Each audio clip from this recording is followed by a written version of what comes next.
What secrets lie behind the 5 walls of the Pentagon as the nerve center of the United States Department of Defense? This massive structure isn't just an office, it's a fortress, a symbol of power, and a hub of military strategy. But did you know the Pentagon was built in just 16 months during World War II? Or that it has over 17 miles of corridors, yet you can walk between any 2 points in under 7 minutes. With hidden tunnels, a classified command center, and its own subway system, the Pentagon is filled with mystery. But what really goes on behind its walls? Who gets access to its top-secret rooms? And what makes it one of the most impenetrable buildings on Earth? Let's step inside and uncover the hidden world of the Pentagon, the world's largest office building. The Pentagon is perhaps one of the most iconic military buildings in the United States, and for good reason. In fact, it is so large that it has its own zip code, 20301. The idea for the Pentagon dates back to the 1930s when the United States Department of War was rapidly outgrowing its headquarters in Washington, D.C. In 1941, Congress approved the construction of a new building to house the War Department and its various branches. The site chosen for the new building was a plot of land in Arlington, Virginia, just across the Potomac River from Washington, D.C. Construction began on September 11, 1941, just months before the United States entered World War II. The building was built in just 16 months, an impressive feat considering the size and complexity of the project. But why is the Pentagon we know named the Pentagon? Under pressure from Congress to find more permanent office space for the growing department, the military turned to the head of the Army's construction division, tasking the chief of the design section to come up with a building that would fit a 5-sided parcel of land that had been hastily purchased just below Arlington National Cemetery. In order to take use of the strange dimensions of the site, the architects and designers developed a distinctive pentagonal concept for the structure. There would be multiple concentric rings of office space on each of the 5 wedges, connected by corridors. In the middle of the complex would be a courtyard. President Franklin D. Roosevelt, however, decided that the new headquarters should be built on the existing location, which is at the base of the Virginia side of the 14th Street Bridge over the Potomac. Following a heated argument with conservationists who were worried the structure would obstruct the cemetery's expansive views of Washington, but the design concept, and hence the Pentagon name, were kept. The new site was selected in part because the homeless area, known as Hell's Bottom, could be quickly removed. It is 80 acres cut out of Fort Myer and almost 147 acres from the former Washington Hoover Airport. The building was finished in January 1943 at over 6.4 million square feet. That remains the biggest low-rise office building in the world. During construction, the builders were able to conserve enough steel to build a battleship, and the 618,000 tons of sand and gravel used to make the building's reinforced concrete came from the nearby Potomac River. But the speed cost money. Though initially budgeted at $35 million, the final cost was $63 million, resulting in more than $900 million in today's currency. With all the massive reconstruction held during its existence, the building boasts 7,754 windows and 172 miles of corridors. 5 rings 5 stories above ground and 2 floors below ground make up the well-known structure. From the inside courtyard to the exterior, the rings are designated A through E. The most senior officials' offices are located on the E ring, since it is the only one with views of the outside. Yet its bespoke design means it takes only about 7 minutes to walk between the furthest 2 points in the building. However, unlike traditional buildings with obvious entry and exit points, the Pentagon's layout is so complex that even employees take weeks to navigate it properly. The construction of prime importance couldn't be built without an engineer who would oversee every detail in every corner. In August 1941, Army Corps of Engineer Colonel Leslie Groves assumed his post of the Pentagon's construction. He was in his Washington office 6 days a week. He would then go to the project that he thought most needed his personal attention on Sundays. Grove had a reputation for being a strict boss, and one of his deputies, Robert Furman, was required to be at the Pentagon day and night. Furman had the Pentagon contractors construct a secret apartment between the walls so he could sleep. Furman continued to use the apartment on official trips back, but was forced to hand over the keys in 1943 when he was discovered by ordnance officers while leaving the apartment. During World War II, messengers traveled the hallways by bike or roller skates. As time went on, electric vehicles were added to the mix, a big mistake as it caused damage to the building's interior and chaos for those on foot.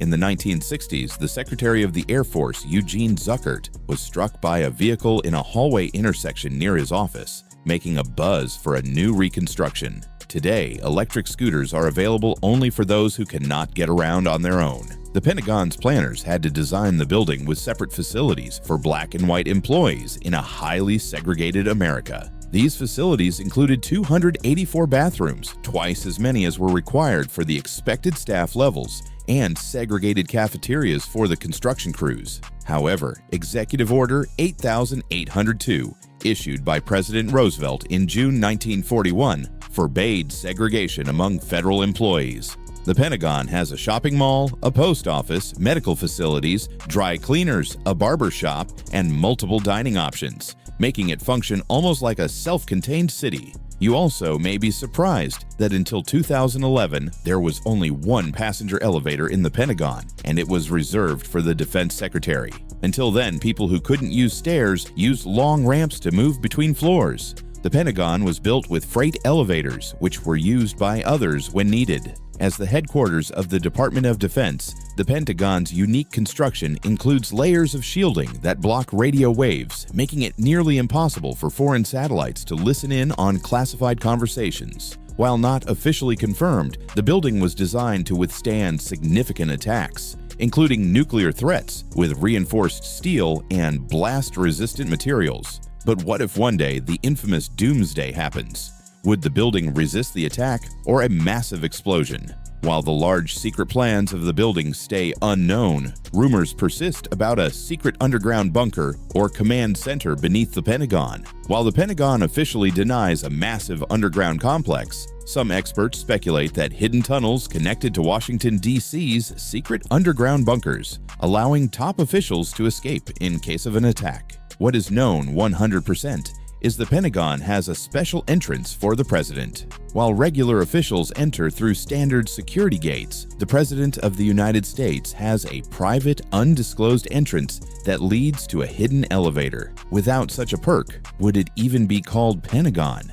However, one myth can be dispelled. Despite what movies depict, the Pentagon doesn't have a single war room, but rather multiple command centers for different military branches. But one fact can't be denied: a top-secret doomsday protocol exists. In times of extreme crisis, high-ranking officials inside the Pentagon can initiate secret emergency operations, details of which remain classified. While the end of the world wasn't on the way, one tragedy shook the world, and the Pentagon building was right at the site.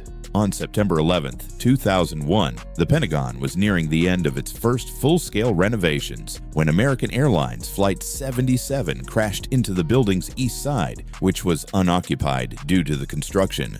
The Boeing 757-200 aircraft was hijacked by terrorists as part of the September 11th attacks, deliberately aiming at the building. 184 people lost their lives in the attack. Though the recently installed security improvements that were part of the renovation project, including reinforcing the building's concrete and installing blast-proof windows and walls, undoubtedly saved hundreds of lives. Soon after, plans for a massive rehabilitation program known as the Phoenix Project were established. It cost $5 billion, 5 times the original building's cost, and was finished in February 2003. Aside from the rebuild, a groundbreaking for a memorial honoring the lives of the 184 killed at the Pentagon initiated in 2006. As part of the Pentagon's rebuilding after the 9/11 attacks, a time capsule was placed inside the newly reconstructed section, commemorating the attack and recovery efforts. The dedication capsule is much like a time capsule, but there are no plans to open it. It holds a plaque with the name of the 184 victims and is sealed with special items.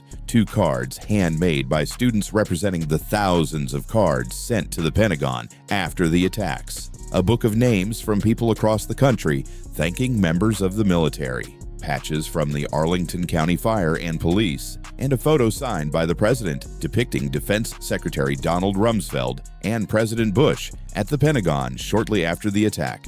But multiple reconstructions never touched the grounds of one more place entangled with secret rumors. In the middle of the Pentagon's massive courtyard sits a tiny hot dog stand. During the Cold War, Soviet intelligence mistakenly believed it was an entrance to a secret nuclear command bunker, dubbing it Ground Zero because they thought it was a prime target for a missile strike. The Pentagon is also home to one of the largest food service operations in the world, with over 30 dining facilities serving an estimated 25,000 meals every day. The Pentagon has a bustling culinary scene that caters to the needs of its vast workforce. These dining facilities offer a wide range of options, including fast food chains like KFC, Subway, and Pizza Hut. The Pentagon is connected to the Washington Metro system, with the Pentagon Metro station serving the building since 1977. The Pentagon also has an extensive network of tunnels for logistics and maintenance, but these are not a classified transportation system.